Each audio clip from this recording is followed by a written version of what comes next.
Bismillahirrahmanirrahim. Alhamdulillah wa salatu wa salamu ala rasulillah wa ala alihi wa sahbihi wa man wala.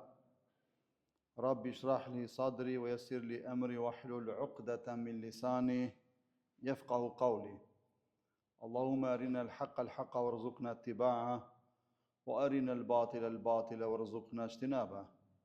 Allahumma ij'al kullu a'maluna salihan wa liwajhika khalisa. Me emrin Allahut, mëshiruesit, mëshirbërësit, me Allahun Azza wa Jalla fillojmë të gjithë pushtetshmin, me emrin e Tij të lartësuar. Ai i meriton të gjitha lavdet dhe falenderimet. Paqja dhe bekimet e Tij qofshin mbi njeriu më të nderuar të gjitha krijesave, Muhammed Mustafa sallallahu alaihi wasallam, mbi familjen e Tij të nderuar, ehli bejtin, mbi shokët e Tij besnik dhe mbar pasuesit e tyre deri në ditën e fundit. Allahun e lartëmadhëruar lutim na i tregoj rrugën e drejtë, ta njohim rrugën e drejtë, rrugën e hakut ashtu siç është hak dhe të ecim të punojmë drejt saj. Dhe Allahun Azza wa Jall e lutim na i bëj të qartë se çka janë ato rrugë të dëmshme për ne, që na largojnë ahiretin dhe na i vështirësojnë ata dhe t'i largohemi prej tyre. Allahun Azza wa Jalla lutim gjithashtu që çdo punë e jona të jetë vetëm për hir të Tij dhe për hir të fytyrës së Tij të ndryshme. Të nderuar vëllezër dhe motra, Assalamu alaikum wa rahmatullahi wa barakatuh. Paqja dhe bekimet e Allahut Azza wa Jall qofshin mbi ju të gjithë. Ja ku u mblodhëm prap, e beri Allahu i lartëmadhëruar të mundur nasib që të mblidhemi përsëri sot në një shtëpi prej shtëpive të Allahut Azza wa Jall, në këto vende të begata, në këto vende ku lartësohet dhe madhrohet emri i Allahut Azza wa Jall, në këto vende të begata, të arta ku zbret mëshira e Allahut dhe mbulojnë me lajket e Tij këtë mezhlis, dhe të gjithë pranishmit Allahu Azza wa Jall i falë dhe i mëshiron me mëshirën e Tij të pakufizueshme. Kemi arritur sot tek sahabiu i fundit. Dihet se po vazhdojmë vazhdën e ligjëratave, fragmente nga jeta e sahabëve dhe sidomos veçanërisht të 10 përgëzuarit me xhenet. Dhe sot është sahabiu i fundit nga 10 të përgëzuarit me xhenet, i cili ka qenë Sa'id ibn Zaid dhe Sa'id ibn Zaid ibn Amr ibn Ufejl. Allahu qofti kënaqur me këtë sahabi të nderuar. Kjo nuk do të thotë që ne do ta ndalim vetëm te këto sahab, por do të vazhdojmë inshallah edhe në të ardhmen me sahabë të tjerë të nderuar që kanë lënë shenjë të mëdha në historinë islame. Po para se të flasim për këtë sahabi të nderuar, do të flasim pak a shumë për situatën para islame në Mekën e sotme ose tek arabët. Dhe dihet që arabët janë pasardhës të fesë të kujt? Të Khalilur Rahman Ibrahimit alayhis salam. Pra ndjekës të fesë e Ibrahimit. Pra të një prej djemve të tij që ka qenë, kush ka qenë? Ismaili alayhis salam. Dhe arabët vazhduan duke ndjekur fen, monoteizmin. Pra monoteizmin, adhurimin e një Zotit vetëm dhe largimin nga idhujtaria. Por se me kalimin e kohës, e dini si u shndrua Meka, Qabja që ndërtoi vetë Ibrahimi alayhis salam me duart e tij bashkë me djalin e tij. Pra Qabën e madhnueshme. Filluan arabët nga ignoranca, nga mos ulumtimi i dijes, filluan duke devijuar me kalimin e viteve dhe dini shumë mirë që e mbushën atë me idhuj. Me idhuj të gjithë shtëpinë e Allahut, që lartësohet lart emri i Allahut, dhe mbushën me idhuj që u luteshin atyre për ndërmjetësim, sa që arriti ajo koha sa çdo shtëpi në Mekë kishte nga një idhull. Pra çdo shtëpi në Mekë kishte nga një idhull. Dhe në atë kohë, domethënë ose para ardhes së Islamit, flitet që në mesin e arabëve kanë qenë 4 persona që nuk pajtoheshin me adhurimin e idhujve që kryen arabët.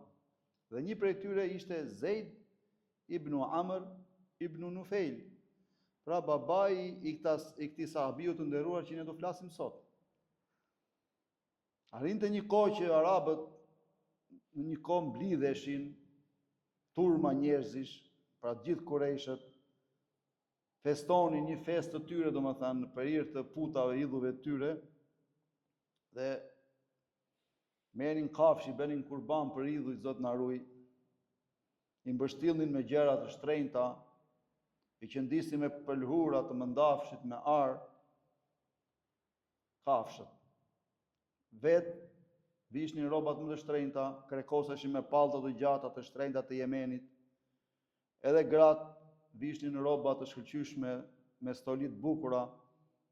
Pra kafshët, siç thamë, i sillnin pasanikët, i kishin stolisur me lloj stolish për t'i therrur pra idhujve, Zot na ruaj. Dhe në një moment të tillë, jati i Zeidit, i Saidit, u mbështet me murin e Qabes dhe u tha: "O Kurejshit, këtë bagëti që ju po e zbukuroni dhe po ja u preni për kurban idhujve, e ka krijuar Zoti. Ai e ka zbritur shiun nga qielli, ndaj dhe ato janë ngopur me të. Ai ja u ka rritur bar nga toka, me të cilat ato ushqen, e ju po i therrni ato jo në emër të tij. A e shikoni që ju jeni një popull ignorant?" Për u drejtua Zeidi, jati Saidit, popullit vet. Pas tyre fjalëve që i tha ky njeri nderuar, ngrihet Hatabi, i cili ka qenë, besoj ju bie ndërmend, Omar ibn Khattab. Ky ishte Hatabi, pra babai Umerit radiallahu anhu. Ngrihet dhe i bie në shuplak dhe i thot: "Të gjet e liga. Të ligat u mbledhshin ty. Ende po dëgjojmë prej teje këtë budallik", i thot.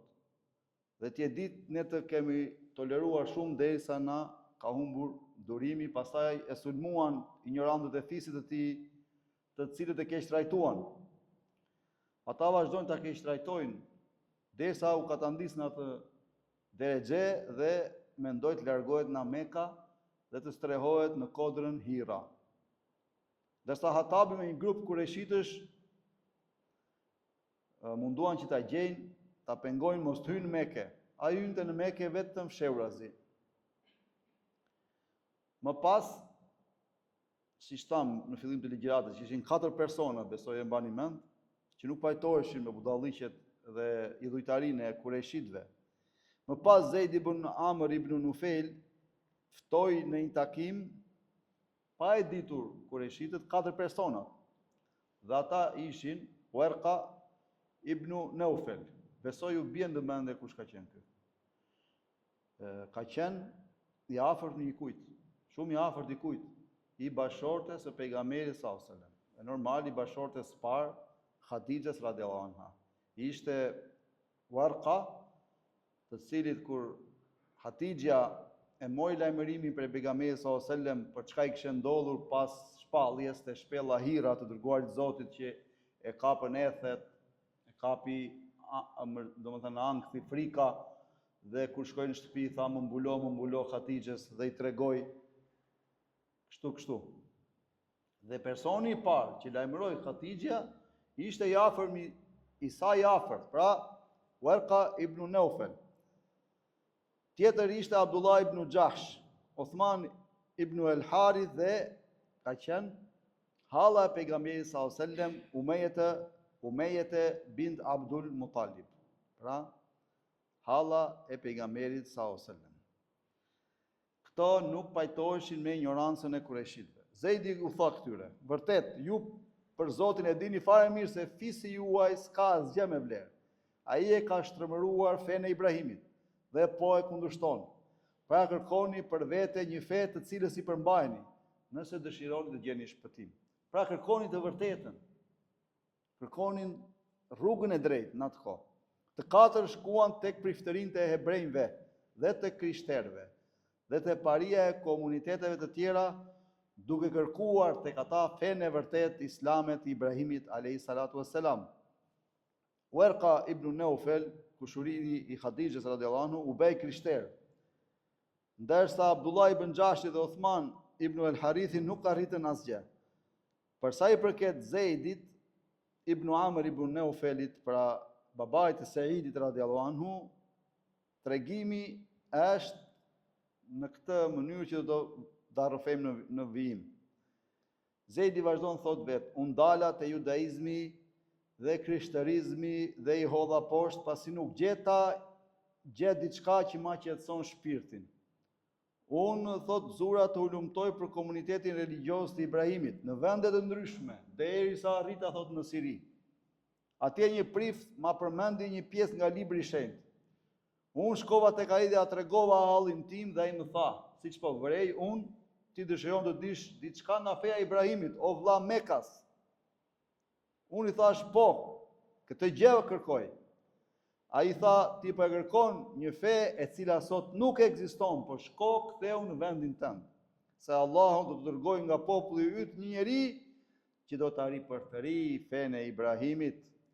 E nëse bashkjeton apo të kap jeta dhe je gjallë, mos ju ndati njeriu.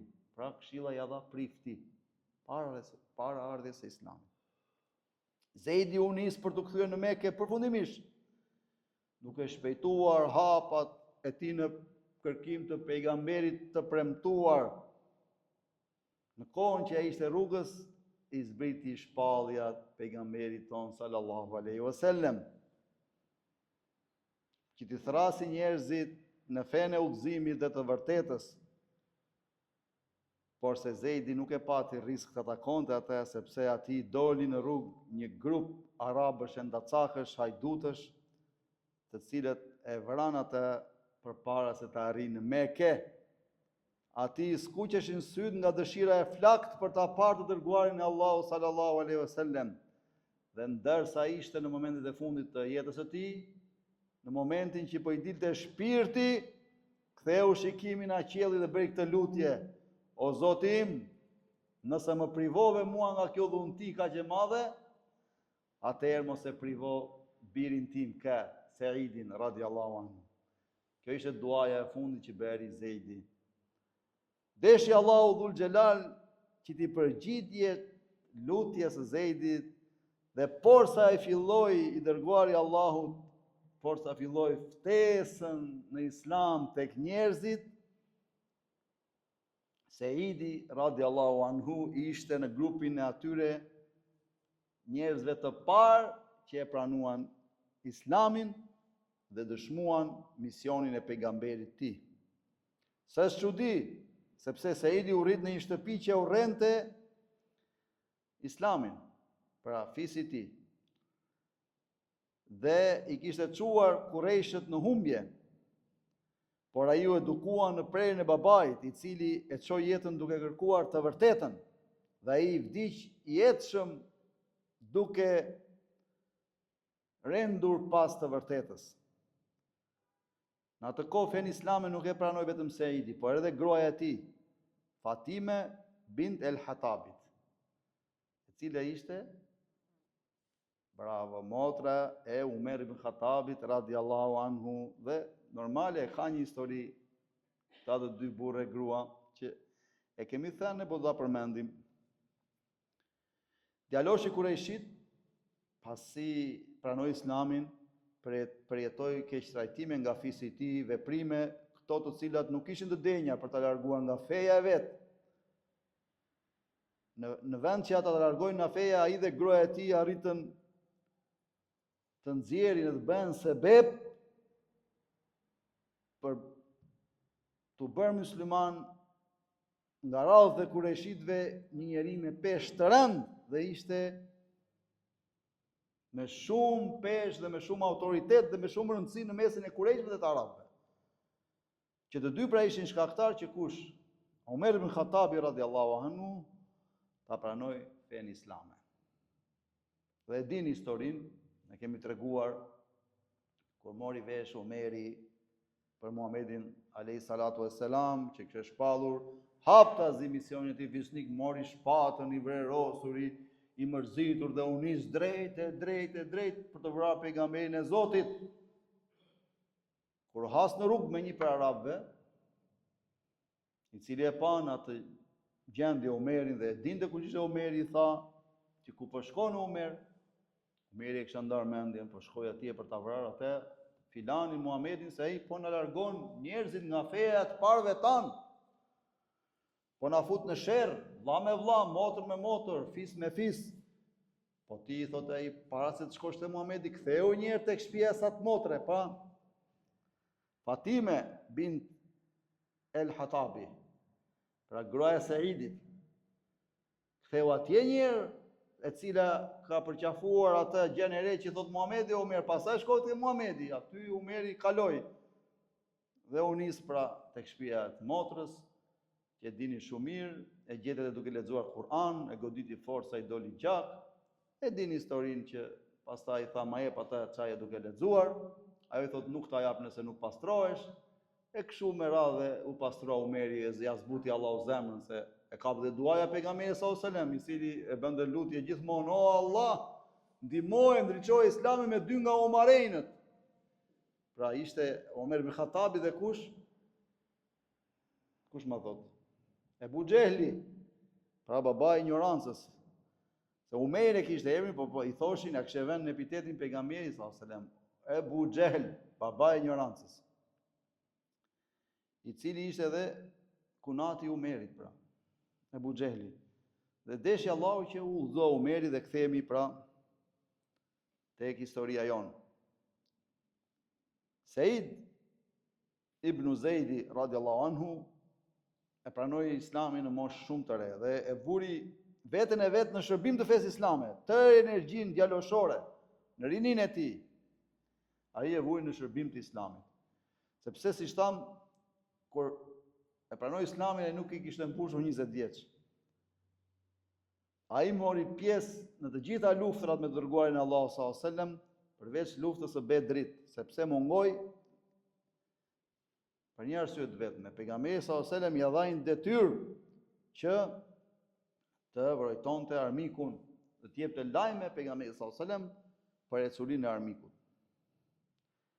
Ai mori pjesë me muslimanët në operacionin luftarak për përmbysjen e frontit të Kisras. Kisraja e dini kush ka qenë? I pari i Persëve dhe u bë shkak për shpartallimin e pushtetit të tij. Ndërsa betejë më e shkëlqyeshme që përmendet në histori, që e zhvilloi ai, ishte ajo e Jarmukut, besoj e dini me të krishterët, e kemi përmendur ne. Atë betejë madhështore të madhe që numri i armiqve ishte 10 fish më i madh se sa i muslimanëve. Pra thot vetë Saidi, Zoti i qoftë i kënaqur me të, në betejën e Jarmukut ne ishim thot 24.000 veta apo afër 24.000 vetëve. Ndërsa bizantinët, që ishin perandoria e krishterë në atë kohë, bizantinët, perandoria bizantine, na dolën përpara thot me 120.000 luftëtarë, 10 fishi, gati, subhanallah. Ata afroheshin thot në drejtimin ton me hapa të rënd, kurse brigjet po lëkundeshin nga ca duar të fuqishme misterioze. Para tyre thot ecnin peshkopët, partiakët dhe priftërin, duke mbajtur kryqa dhe duke kënduar psalme, të cilat i përcillte ushtria, zëri i cilës jehonte si të ishte zë murmurues shumë i madh. Kur muslimanët i panë këtë gjendje, u rrënqetën nga numri i madh, nga masiviteti i tyre, dhe në zemrat e tyre hyri një lloj frike. Në atë rast e përmendëm tek sahabiu i nderuar Abu Ubejde ibn al-Jarrah radiallahu anhu. Besoj kujtohet, i cili u ngrit dhe filloi të inkurajonte muslimanët që të mos friksohen dhe të përballen me armikun dhe tha: "O robër të Zotit, ndihmoni Zotin, ai ju ndihmon juve." Dhe në këtë rast ju forcon pozicionet tuaja. O robër të Zotit, keni durim, se durimi ju shpëton nga mosbesimi dhe ju afron te kënaqësia e Zotit dhe ju mbron nga sjelljet e turpshme. Pra hidhni shtizat, vendni mburojat dhe mos flisni fjalë tjetër veç se lutje të Zotit xheleshanu në eshtje, derisa t'ju urdhëroj në dashtë Allahu. Dhe me këtë rast son Seidi, doli një njeri nga radhët e muslimanëve dhe i tha Ebu Ubejdes, unë kam vendosur të vdes në këtë çast. A ke ndonjë mesazh t'ia dërgosh të dërguarit Allahut sallallahu alaihi wasallam? Po t'ia kumtosh mesazhin prej meje dhe muslimanëve, ti thuash, o i dërguari Allahut, për një mend ne kemi gjetur atë që na ka premtuar Zoti ynë, i tha Abu Ubejdia. Dhe Seidi vazhdon me të dëgjuar fjalën e tij, dhe kur pash se si po e tërishte shpatën dhe se si shkonte për të ballafaquar me armiqtë e Zotit, dhe unë thot pastaj u hodha rufeshën në tokë dhe rash në gjunjë, hodha shtizën time dhe godita kalorsin e parë që u afrua, pastaj thot ju vërsula armikut e Allahu më hoqi çdo frikë që kisha në zemër, dhe muslimanët e nisën luftën kundër bizantinëve me furi dhe luftuan vazhdimisht derisa ju mundsoi Allahu xhele xhelalu ta përfundojnë me fitore të madhe. Pra fitore madhështore, 120.000 kundër 24.000 vetëve, subhanallah. Ky sahabi nderuar mori pjesë edhe në çlirimin e Damaskut, duke qenë se muslimanët e respektonin shumë. Dhe Ebu Ubejde ibn Xherrahu e emëron guvernator të Damaskut. Ai njerëzi ishte edhe guvernatori veliu i parë musliman i Damaskut. Në kohën e Emevive, Seid ibn Zeidit i ndodhi një ndodhi për të cilën Medinasit zunë të flasin në një kohë të gjatë. Kjo ndodhi për shkak të arsye të një femre e cila e quhej Erwa e bija e Uwaisit, Erwa ibn Uwais, dhe mendoi për Seidin, pretendoi se Seidi ja kishte uzurpuar një pjesë të tokës së saj. Dhe ajo zuri ta përmendte në mesin e muslimanëve dhe të fliste vazhdimisht për këtë. Pra kjo ishte shpifje. Pastaj këtë çështje e paraqitit e Merwan ibn al-Hakemin në Medinë, pra i pari i Medinës. Lidhur me këtë rast, Merwani i dërgoi Seidit njerëz që të merreshin vesh për këtë çështje. Shoku të dërguarit Allahu sallallahu alaihi wasallam, se Seidi ishte shoku i dërguarit Allahu sallallahu alaihi wasallam. I vinte vështirë ta zgjidhte këtë problem dhe u tha njerëzve: po thonë se un kam bërë padrejtësi. Ja kam vjedhur një pjesë të toke asaj gruaje. Po si mund të bëj një gjë të padrejtë unë? Dhe tha hadithin: e kam dëgjuar të dërguarin Allahu sallallahu alaihi wasallam, i cili ka thënë: kush me pa të drejtë ja merr njeriu një pëllëm të tokës së tij, atij njeriu do t'i lidhet një zinxhir në fyt ditën e gjykimit dhe u të shafitet 7 pash poshtë deri në ditën e gjykimit. Pra kush ja merr me pa të drejtë njeriu një pëllëm të tokës së tij, atëherë Allahu ka për t'ia lidhur një zinxhir në fyt dhe do të zhytet në tokë 7 pash në ditën e gjykimit. Dhe tha: o Allah, ajo ka supozuar se i kam bërë të padrejtë, e nëse ajo gënjen, bëj dua për Seidi, verboja syt dhe hidhe në gropën e saj, të cilën ajo e konteston. Zgjidhje të drejtën në shesh, që muslimanët ta dinë se unë nuk i kam bërë asnjë padrejtësi. Dhe pas një kohe vërshoi lugina Akik. Që luginë që quhej Akik vërshoi me ujë, me një vërshim që s'ishte parë ndonjëherë. Dhe nuk kaloi shumë se një muaj dhe kjo grua u verbua. Ndërsa sillej rreth tokës së saj, ajo ra në pusin e saj. Pra zuri duaja e Seidit radiallahu anhu. Dhe Abdullah ibn Umeri, djali i Umer ibn Khattabit radiallahu anhu, ka thënë: kur ne ishim të rinj, dëgjonim një njeri që i thoshte tjetrit: Allahu t'i verboft syt siç e ka verbuar Erwan. Dhe kjo s'është çudi, nderuar vëllezër dhe motra, sepse pejgamberi sallallahu alajhi wasallam ka thënë: keni frikë prej lutjes atij njeriu ndaj të cilit është bërë padrejtësi. Se në mes ti dhe Allahut Azza wa Jall nuk ka perde, nuk ka pengesë. E si mos tjetë kështu? Kur ai ishte Sa'id ibn Zaid, shoku i pejgamberit sallallahu alaihi wasallam, ishte njëri nga 10 personat e përgëzuar me xhenet. Ishte ai i cili i përmendi dhe hadithin e pejgamberit sallallahu alaihi wasallam për 10 të përgëzuarit me xhenet. Kur tha e kam dëgjuar të dërguarin e Allahut, i cili tha për Abu Bekrin, për Omerin, për Uthmanin, për Aliun, për Talha ibn Ubaidullah, Saad ibn Abi Waqqas, Zubair ibn Awam, Abu Ubaida ibn Jarrah, e tjerë ku vati rasti ose radhat e kemi ti nuk e përmendi.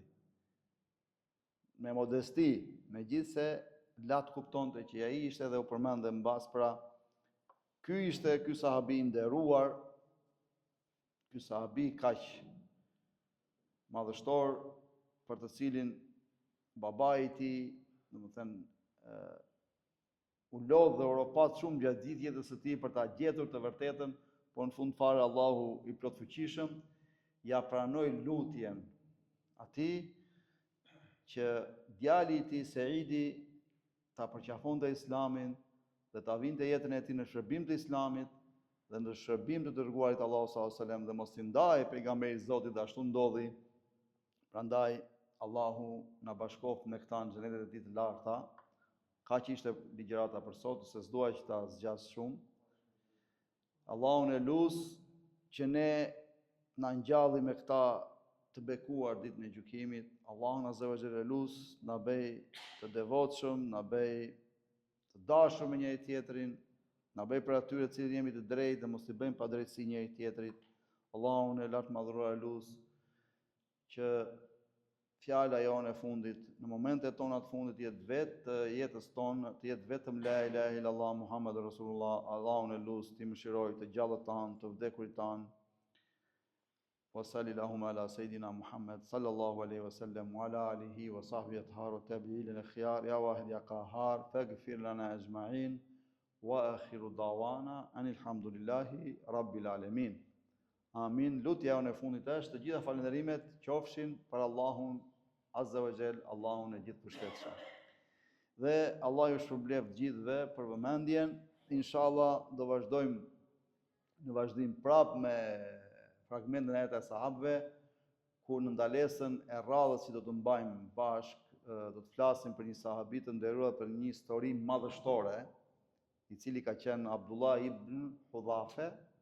Pra Abdullah ibn Hudhafe, sahabiu i nderuar që e ka mahnitur perandorin romak, dhe s'dua të flas shumë se do t'ja u lë ditën e ligjëratës.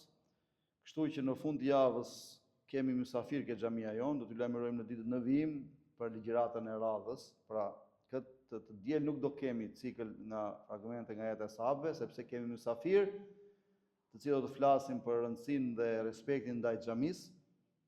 Pra janë Hoxha Shpëtim Serane dhe Ilir Curri, do të na nderojnë, o të premten o të shtunën, do t'ju lajmërojmë ne inshallah. Kaq ishte për sot, Allah ju shpërbleft. Assalamu alaikum wa rahmatullahi wa barakatuh.